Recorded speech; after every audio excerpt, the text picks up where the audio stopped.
안녕하세요. 빛을 담은 교회 이정우 목사입니다. 이번 한 주도 우리에게 주시는 귀한 말씀을 통해서 능력 있는, 영향력 있는 삶을 살아낼 수 있는 저 여러분에게 간절히 축복합니다. 자, 그럼 하나님 말씀 같이 보겠습니다. 오늘 하나님 말씀의 제목은요, 너의 무덤을 기억하라. 요한복음 18장 1절 말씀을 통해서 우리에게 주신 말씀을 같이 한번 보겠습니다. 같이 한번 말씀 읽겠습니다. 예수께서 이 말씀을 하시고 제자들과 함께 기드론 시내 건너편으로 나가시니 그곳에 동산이 있는데 제자들과 함께 들어가시니라. 여러분, 이 죽을 사자의 이 한자의 뜻이 여러분 아시겠지만은 한일의 저 녀석의 비수라는 단어를 가지고 있는데, 죽음이 어느 날, 한 날에, 그것도 낮이 아니라 저녁에 비수가 날라온다는 겁니다. 그러니까 뭐 낮에라도 날라오면은 뭐 좀 볼 수라도 있겠는데, 죽음이라는 것이 갑자기 나도 모르는 사이에 온다는 거죠. 그래서 우리 흔히 이런 말 많이 들어보죠. 야, 죽을 뻔했다. 뭐 죽었다 살아났다. 야, 죽는 줄 알았다. 뭐 이런 말 많이 하잖아요.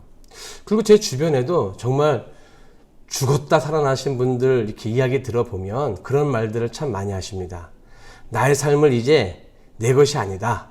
다시 얻은 생명, 나를 위해서 사는 것이 아니라 나누며 살겠다. 이런 아주 정말 큰 깨달음을 깨닫고 다시 인생을, 제2의 인생을 사시는 분들을 종종 보게 됩니다.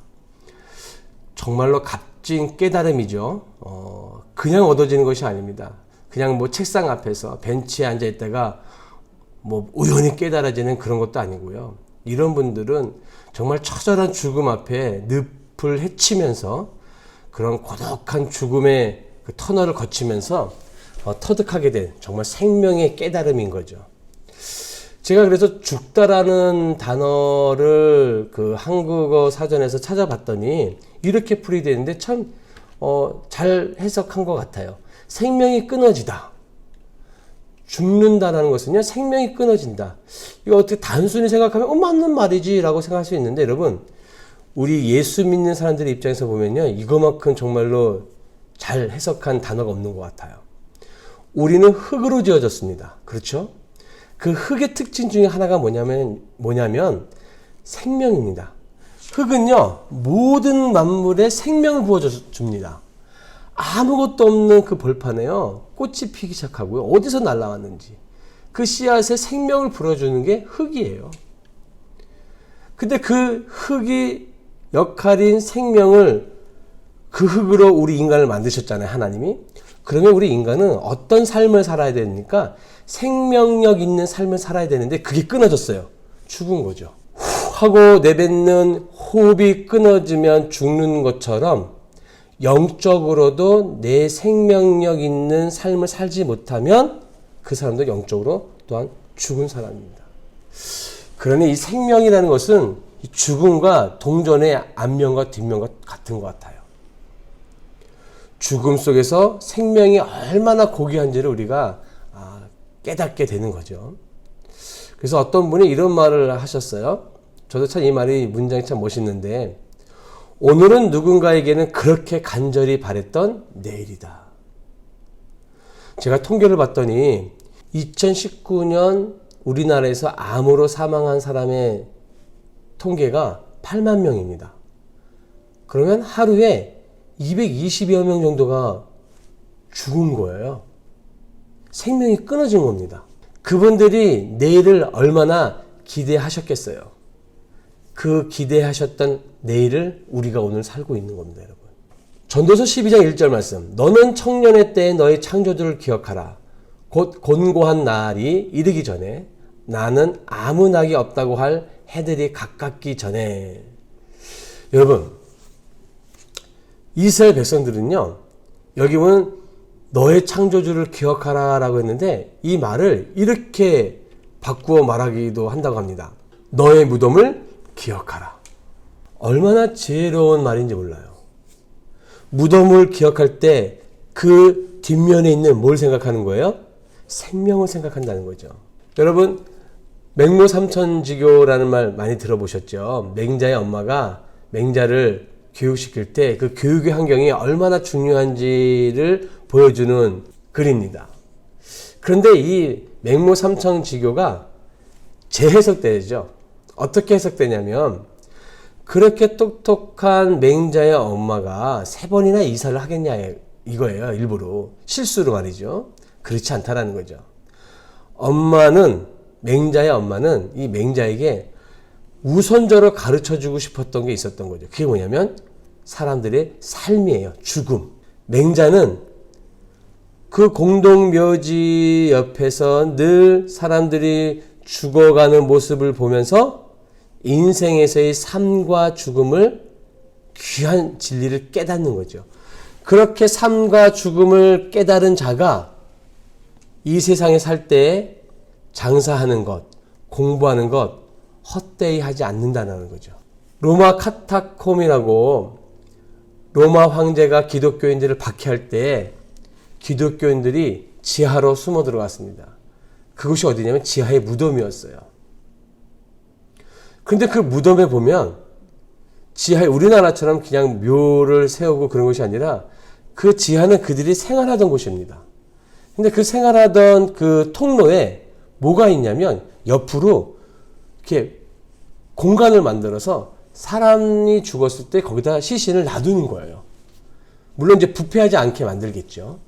그러니 이 로마 교회에 있는 성도들은 늘 매일매일 뭘 보고 생활하는 거예요? 시체를 보고 생활하는 거예요.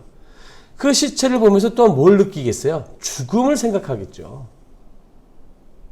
우리도 언젠가는 저렇게 죽을 수 있는 인생인데 오늘 내게 주어진 이 하루를 어떻게 살아갈지를 다시 한번 각오하고 살아가는 그런 삶들을 로마 교회 성도들이 살았다라는 거예요. 그 로마 교회 성도들에게 사도 바울이 뭘 보내준 거예요? 로마서를 기록해서 그 복음의 아주 진리를 읽게 만든 거죠.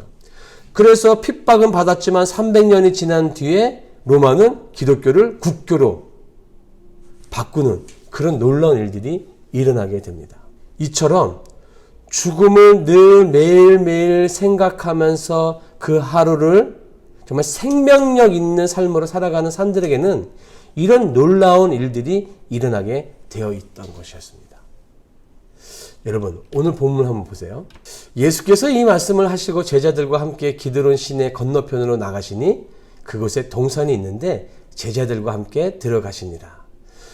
여기에 보면은 그 사도 요한이 동산이라는 말을 표현했는데 이 동산은 우리는 다 알고 있어요. 겟세마네 동산이라는 거예요. 그런데 마태, 마가, 누가는 같은 사건을 기록할 때 이 동산을 겟세마네 동산이라고 표기를 했는데 여기에 보면은 이 사도 요한은 그런 표시가 없이 오히려 어떤 말을 사용했냐면은 기드론 시내라는 단어를 여기에 사용했어요. 마태, 마가, 누가는 이 기드론 시내라는 단어를 사용 안 했거든요. 단지 겟세마네 동산으로 가셨다 이렇게 표현하고 있습니다. 자, 그러면 이 사도 요한이 이 기드론 시내라는 이 단어를 굳이 사용한 이유가 있지 않을까요? 네, 있습니다. 이 기드론 시내는요, 예루살렘 동쪽의 벽과 감난산 사이에 있는 계곡입니다. 1년에 한 번 정도 비가 올까 한 그런 계곡에 비가 오지 아니하면 거기는 어떤 것이냐면 계곡이에요. 근데 그 계곡에, 그 깊은 계곡에 무엇이 형성되어 있냐면은 공동묘지가 형성이 되어 있어요. 여기에 압살롬, 다윗의 아들이었던 압살롬의 무덤도 여기 있고요. 우리가 알고 있는 그 에스겔이 마른 뼈들이 살아나는 환상을 본 것도 이 기드론 계곡으로 말을 하고 있습니다. 그러니까 이스라엘 백성들에게 있어서는 이 기드론 계곡은 뭐예요? 무덤이고 죽음인 거예요. 그러니까 사도 요한은 겟세마네 동산이라는 말을 표현하지 않고 굳이 그 전에 기드론 계곡을 이야기하면서 예수님이 십자가를 지시기 전에 이 기드론 계곡, 다시 말하면 죽음의 계곡을 지나가셨다는 것을 굳이 이야기를 하고 있는 거예요. 왜 그럴까요? 예수님도 이제는 죽음을 앞두고 죽으셔야 되는 거잖아요. 우리를 위해서 십자가에 죽으셔야 되는 거잖아요. 그 죽음을 앞두고 예수님께서는 이 무덤의 계곡인 이 기드론 계곡을 지나시면서 당신의 죽음을 뭐 하시는 거예요? 기억하시는 거예요. 다시 한번 마음에 다잡는 거죠. 생명의 주관이신 하나님께서 이제 나에게 주신 이 사명을 당연히 깨달으면서 다시 한번 확인하는 시간을 갖는 거죠. 그래서 사도 요한은 그를 놓치지 않고 기드론 계곡이라고 정확히 표현하고 있는 거예요. 그런데 놀라운 것은요, 여러분, 이 기드론 계곡이요, 또 다른 말이 뭐냐면 백향목의 시내예요. 이 계곡에는요, 백향목이 살 수가 없어요. 이 백향목은 어떤 거냐면요, 집을 짓는 최고의 목재입니다. 그래서 솔로몬이 레바논에 백향목을 가져다가 집을 지었잖아요. 하나님의 성전을 지었잖아요. 그만큼 아주 좋은 나무인데 이 이스라엘 백성들은요, 이 기드론 계곡을 또 백향목의 시내라고 부른대요. 여러분, 놀랍지 않습니까? 죽음의 계곡을 통과한 사람만이, 죽음을 알고 죽음을 늘 상고하는 사람만이 이 백향목의 진리로 영원한 집을 지을 수 있다는 것. 영원의 세계를, 하나님의 나라를 사모할 수 있다는 것. 여러분, 놀라운 표현 아닙니까? 우리가 알고 있는 다윗이 압살롬에게 쫓기면서 그가 지나갔던 길이 어느 길이냐면 기드론 시내라고 표현하고 있어요. 사무엘하 15장 23절 볼까요? 온 땅 사람이 큰 소리로 울며 모든 백성이 앞서 건너가매 왕도 기드론 시내를 건너가니 건너간 모든 백성이 광야길로 행하니라.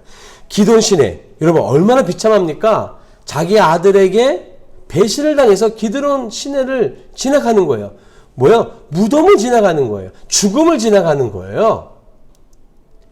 그러면서 이 다윗은 그때서부터 어떤 삶을 삽니까? 광야의 삶을 삽니다. 얼마나 비참해요. 그러나 늘 이 다윗은 뭘 생각하겠어요? 죽음을 생각하면서 그 하루하루를 뭐 하는 거예요? 버텨나가는 거죠. 죽음 맞은편에 있는 생명을 생각하면서 살아가는 거예요. 죽음과 생명을 주관하시는 하나님을 생각하면서 살아가는 거라고요. 그리할 때 다윗이 왕이 됐을 때 다시 예루살렘으로 들어올 때 그 기드론 시내는 무덤의 계곡이 아니라 뭐예요? 백향목의 계곡이 되는 거죠. 놀라운 은혜인 거예요. 하나님과 바른 생명의 관계를 살기 위해선 우리는 하루라도 빨리요 나의 무덤을 기억할 수 있는 우리가 되어야 됩니다. 그 죽음은 죽음으로 끝나는 것이 아니라 영원한 나의 집, 진리의 백향목의 집으로 전개될 것입니다. 죽음을 기억하는 자가 하나님을 두려워하게 되고요. 하나님을 두려워하는 자가 하나님의 공평하심을 알고요. 하나님의 공평하심을 아는 사람이 하나님이 셈하시는, 내가 죽은 다음에 하나님 앞에 섰을 때 심판으로 나를 셈하시는 하나님인 것을 알게 되는 거죠. 그러면 그런 사람들은요, 하루하루를 어떻게 살아가겠어요? 헛되이 보낼 수가 없어요. 누군가에게는 그렇게 바랬던 내일을 우리는요, 정말 생명을 걸고 살아갈 수밖에 없다고요. 뭘 아는 사람이? 나의 무덤을 기억하는 사람이. 너의 청년의 때, 곧 공고한 날이 이르기 전 나는 아무 낙이 없다고 할 해가 가깝기 전에 너의 무덤을 기억하라. 하나님의 말씀입니다.